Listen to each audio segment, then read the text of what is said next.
Баршаңызға сәлем. Бүгін сіздермен осындай жұмсақ болып шығатын, әрі жасалу оңай, жұмыртқасыз, тез дайындалатын булочканың рецептісімен бөлісемін.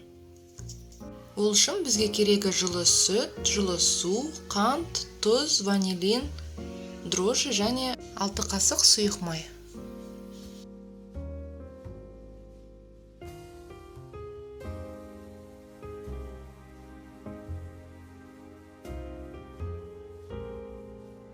Барлығын жақсылап араластырып, ұн салып, жұмсақ қамыр илейміз.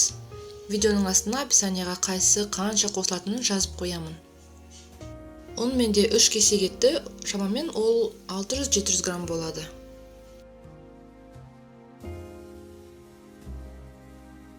Осындай жұмсақ болу керек. Енді бетін жауып 30 минутқа жылы жерге қойып қоямыз.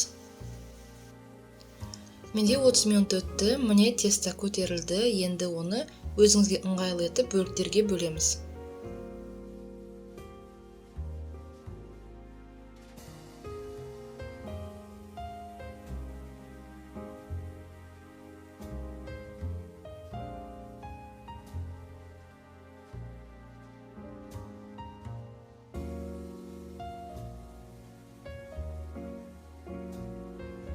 Әр түрлі формада жасауға болады.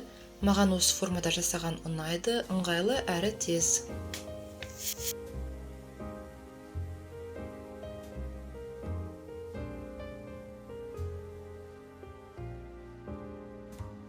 Барлығын жасап болған соң бірден пісірмейміз, тағы шамамен 20-30 минут жылы жерге қоямыз.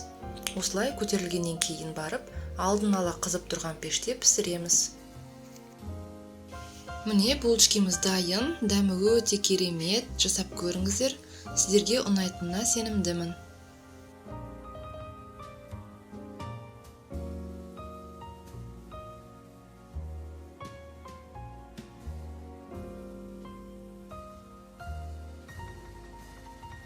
Назарларыңызға рахмет. Видео ұнаса каналға тіркеліп, лайк басып, комментарий қалдыруды ұмытпаңыздар. Сіздермен болған Гаухар.